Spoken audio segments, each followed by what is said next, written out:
बिस्मिल्लाहिर्रहमानिर्रहीम। अस्सलाम वालेकुम students. Chapter number 5 first year में से हमारा ये आज सेकंड लेक्चर है, दैट इज़ अ नोमेनक्लेचर। और ये लेक्चर 9th क्लास के चैप्टर नंबर 3 में भी है। थोड़ा सा डिस्क्रिप्शन में फ़र्क है, उसका जो वे ऑफ राइटिंग है या डिस्क्रिप्शन है वो थोड़ा सा डिफरेंट है। अगर हम फर्स्ट ईयर की बात करें तो फर्स्ट ईयर में उसने पहले कॉमन नेम्स की बात की है और बाद में नोमेनक्लेचर की बात की है। अगर हम 9th क्लास में देखें तो पहले उसने नोमेनक्लेचर की बात की है और फिर उसने कॉमन नेम्स की बात की है और कॉमन नेम्स को उसने सिग्निफिकेंस में लिख दिया है। तो आइए देखते हैं, हम इसको दोनों वे में डिस्कस कर लेते हैं। पहले हम देखते हैं कि एक्चुअली नोमेनक्लेचर क्या है। बहुत इंपॉर्टेंट क्वेश्चन है ये। Nomenclature actually is assigning the scientific names to living organisms। तो जानदारों को साइंसी नाम देना, जानदारों को कॉमन नेम से निकालना, उनको इंटरनेशनली एक ही नाम देना के जो प्रोसेस है उसको हम क्या कहते हैं, नोमेनक्लेचर कहते हैं। तो आइए देखते हैं कि नोमेनक्लेचर या बाइनोमियल नोमेनक्लेचर या साइंटिफिक नाम देने की जरूरत क्यों पेश आई। साइंटिफिक नेम को इंट्रोड्यूस कराने से पहले डिफरेंट रीजन्स के अंदर जो नेम इस्तेमाल किया जाता था उनको हम कहते हैं कॉमन नेम या कॉमन नेम्स। तो common name that were given by people that were based on regions or language। तो कॉमन नेम लोग किसी भी चीज को, किसी जानदार को जो कॉमन नेम देते थे वो एक्चुअली किसी ना किसी रीजन की बेस पे होता था, इलाकाई नाम होता था और लैंग्वेज पे भी बेस करता था। जिस तरह की किसी को लैंग्वेज थी उसी तरह से वो नेम इस्तेमाल करता था। और कॉमन नेम की कोई स्पेसिफिक सिस्टम नहीं था और उसकी कोई साइंटिफिक बेस नहीं थी। ठीक हो गया। तो जैसे यहाँ पे कुछ एग्जांपल दी गई हैं और एग्जांपल से पहले कुछ हम कॉमन नेम से जो प्रॉब्लम्स थी उनको डिस्कस कर लेते हैं। तो कॉमन नेम के अंदर जो प्रॉब्लम्स थी वो ये थी कि डिफरेंट रीजन्स के अंदर उनके अपने ही नेम हुआ करते थे। मतलब एक चीज है वो किसी एक रीजन के अंदर कोई और नाम से पुकारी जा रही है और उसी चीज का नाम किसी और रीजन में जाए तो उसी का कोई और नेम होता था। तो बाज़ दफा ऐसा होता था कि एक सिंगल ऑर्गेनिज्म है, ठीक हो गया, दैट हैड मैनी नेम्स। एक ही जानदार के बेशुमार नाम इस्तेमाल किए जा रहे हैं। मतलब एक आदमी है या कोई साइंटिस्ट है, वो अगर एक लैंग्वेज को अंडरस्टैंड करता है तो उसको किसी दूसरी लैंग्वेज का नहीं पता, तो उसको एक नाम तो आता होगा लेकिन उसका दूसरा नाम नहीं पता होगा, क्योंकि reason to reason name vary करते थे। ऐसे ही देखिए, जैसे सम टाइम ऐसा भी होता था कि जानदार एक है, उसके बेशुमार नेम है, ऐसे ही एक नाम बेशुमार डिफरेंट ऑर्गेनिज्म के लिए इस्तेमाल किया जाता रहा है। तो नाम जानदार एक होना, उसके मुख्तलिफ नाम होना, फिर सिंगल नाम बेशुमार जानदार के लिए इस्तेमाल किया जा रहा है। मसलन जैसे यहाँ पे कुछ एग्जांपल दिए हैं, जैसे अनियन है। अनियन को अब with in the same country या पाकिस्तान एक ही नाम है, एक जानदार है अनियन, उसके बेशुमार नाम है जैसे गंडा, प्याज, बासल और वासल वगैरह। इनके जानदार एक है, नेम बेशुमार है। ऐसे ही अमलतास है, अमलतास को डिफरेंट नाम दे रहे हैं जैसे आर्गविज, गुरमाला, गोल्डन शॉवर और पर्जिंकेशिया एक्सेट्रा। तो यहाँ पे हमने क्या डिस्कस किया है कि जानदार एक है, ये भी जानदार एक है, ये भी जानदार एक है, इनके बेशुमार डिफरेंट नेम्स इस्तेमाल किए जा रहे हैं। समटाइम ऐसा होता है कि सिंगल नेम है that was used for different living organisms। जैसे ब्लू बेल है, एक सिंगल नेम है, इसके लिए बेशुमार ऐसे प्लांट्स हैं जिनके फ्लावर्स बेल शेप होते हैं और उस सब के लिए एक ही नाम है, कौन सा, ब्लू बेल।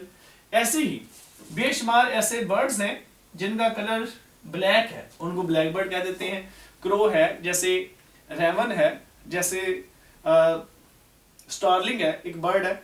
तो बेशुमार ऐसे बर्ड्स हैं जिनका कलर ब्लैक है, तो उनको सिर्फ ये एक नाम से पुकार दिए जाते हैं, ब्लैक बर्ड। ऐसे ही फिश है, बेशुमार ऐसे जानदार हैं जिनके नाम के साथ फिश लगा हुआ है और उनको लोग फिश समझते हैं। बेशुमार ऐसे जानदार हैं जो फिश तो नहीं है लेकिन उनके नाम के साथ फिश लगा हुआ है तो उनको लोग फिश समझ लेते हैं। जैसे क्रे फिश, जेली फिश और भी बेशुमार जानदार हैं जो रियलिटी में फिश नहीं है लेकिन उनके साथ कॉमन नेम लगे हुए हैं, उनके साथ फिश लगा हुआ है। तो इसका मतलब ये हुआ कि कॉमन नेम बेशुमार कंफ्यूजन्स पैदा करते हैं साइंटिस्ट के लिए, बायोलॉजिस्ट के लिए, बोटैनिस्ट के लिए। ठीक हो गया। ऐसे साइंटिस्ट के लिए या बायोलॉजिस्ट के लिए फिश क्या है? फिश एक ऐसा जानदार है जिसके अंदर वर्टिब्रल कॉलम हो, उसके फिन्स हों, उसके गिल्स हों। तो अगर तो ये क्राइटेरिया, कोई जानदार इस क्राइटेरिया पे उतरता है तो वो फिश है, अगर नहीं उतरता वो फिश नहीं है, उसके नाम रखने से वो फिश नहीं हो जाएगी। तो खैर ये थे चंद एक वो प्रॉब्लम्स जो कॉमन नेम की वजह से साइंटिस्ट फेस करते थे। इस वजह से कॉमन नेम्स को डिस्कार्ड कर दिया गया है, इसको खत्म कर दिया गया है। इसकी जगह पे फिर एक साइंटिस्ट था 18th सेंचुरी में, कार्लस लिनियस, एक स्वीडिश बोटैनिस्ट था, नेचुरलिस्ट था, बायोलॉजिस्ट था। उसने एक सिस्टम इंट्रोड्यूस कराया 1753 में, 18th सेंचुरी के मिड के बाद। तो उसको कहते हैं बाइनोमियल नोमेनक्लेचर। बाइनोमियल का मतलब ही क्या है? बाई मतलब टू, नोमियल मतलब नाम देना, और nomenclature that is assigning scientific name, यानी कि साइंटिफिक नेम देना और ऐसा नाम देना जिसपे मजीद दो नेम हो। तो कार्लस लिनियस ने क्या कहा कि हर एक जानदार के ग्रुप के लिए, जिसको हम स्पीशीज कहते हैं, उसका एक स्पेसिफिक नेम है और वो स्पेसिफिक नेम दो वर्ड से मिलकर बनता है। क्योंकि ये दो वर्ड से मिलकर बनता है इस वजह से इसको क्या नाम देते हैं? Binomial nomenclature. ठीक है जी, binomial. The first name called as generic name, जो कि किसी भी जीनस के लिए है, जो किसी जीनस को रिप्रेजेंट करता है। जबकि जो सेकंड नेम है called as specific name that represents to a species. इसका मतलब ये हुआ कि जो बाइनोमियल नोमेनक्लेचर है उसमें दो नाम इस्तेमाल किए जाने हैं, एक जीनस का और दूसरा स्पीशीज का। तो याद रखिएगा इसके कुछ रूल्स भी हैं, वो हम डिस्कस करेंगे बाद में। इसके चंद एक एग्जांपल आपके सामने है, जैसे अनियन है। अब अनियन का जो साइंटिफिक नेम है वो है एलियम सीपा। ऐसे ही पोटैटो है, पोटैटो का नेम सोलेनम ट्यूबरोसम। ऐसे ही ब्रिंजल है, इसका साइंटिफिक नेम सोलेनम मेलेंजिना। ऐसे अमलतास है केशिया फिस्टोला। ह्यूमन यानी कि मैन होमो सैपियंस। तो ये इस तरह से डिफरेंट नेम, मतलब डिफरेंट ग्रुप्स के, डिफरेंट स्पीशीज के रखे जाते हैं। मतलब ह्यूमन एज अ स्पीशीज अगर देखा जाए तो ह्यूमन एक बहुत बड़ा ग्रुप है जानवरों का, सब के लिए एक ही वर्ड इस्तेमाल किया जाएगा इंटरनेशनली। तो बाइनोमियल नोमेनक्लेचर के चंद एक कैरेक्टरिस्टिक्स हैं जिस बेस पे ये नाम रखे गए। जैसे दिस सिस्टम यूज्ड इंटरनेशनली, ये जो बाइनोमियल नोमेनक्लेचर का सिस्टम है ये पूरी दुनिया के अंदर इस्तेमाल हो रहा है। ऐसे ही नेम्स जो इस्तेमाल किए गए कार्लस लिनियस से, उनको ड्राइव किया गया था फ्रॉम लैटिन लैंग्वेज। और नेम्स हमेशा जो कार्लस लिनियस ने इस्तेमाल किए, या तो वो किसी जानदार का कैरेक्टर की बेस पे होते या जिस पर्सन ने उनको कलेक्ट किया था उस बेस पे रखे गए। तो इस तरह से इनके जो नेम है वो साइंटिफिक नेम यूज किए गए। लैटिन और ग्रीक ये दो ऐसे मतलब वर्ड्स हैं जो इंटरनेशनली ज्यादा इस्तेमाल किए जाते हैं। इसका रीजन ये है कि इंटरनेशनली ये लैंग्वेज ज्यादा इस्तेमाल की जाती है बाय साइंटिस्ट।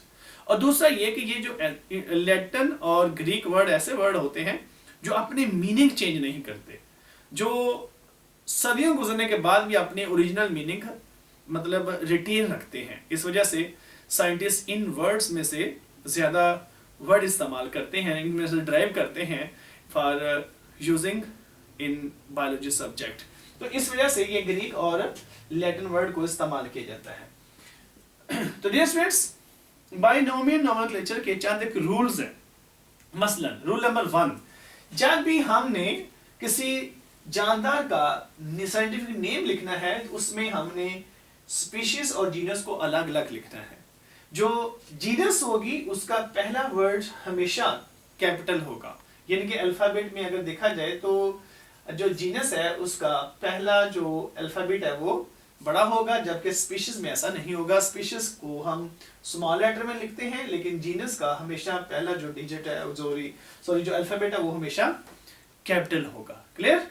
ऐसे ही जब हम इसको टाइपिंग फॉर्म में लिख रहे होंगे, जब हम इसको कंपोज फॉर्म में लिख रहे होंगे, जब हम इसकी टाइपिंग कर रहे होंगे, उस वक्त इनको दोनों को लहदा अटैलिक फॉर्म में लिखा जाता है। इनको अटैलिक फॉर्म में लिखा। जब हम इसको हैंड से लिखते हैं तो दोनों को, जीनस को और स्पीशीज को हम लहदा अंडरलाइन कर देते हैं ऐसे बाय हैंड। तो ठीक हो गया जी? इस तरह से हम दोनों को अलग अलग अंडरलाइन करेंगे ऐसे।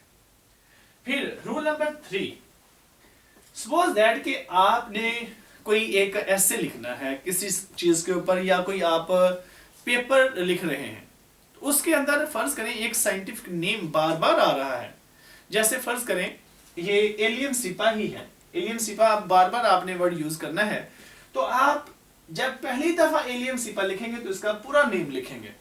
अगर आपने दोबारा से इसी को नाम को लिखना है तो आप जीनस का सिर्फ पहला अल्फाबेट लिखेंगे, डॉट लगाएंगे और साथ में आपने ये स्पीशीज को मुकम्मल लिख देना, ए सिपा। इस तरह से सोलनम ट्यूबरसम है तो एस ट्यूबरसम, केशिया फिस्टोला है तो सी फिस्टोला।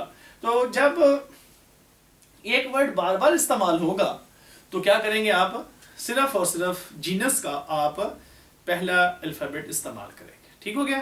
तो ये था इसका सिंपल रूल।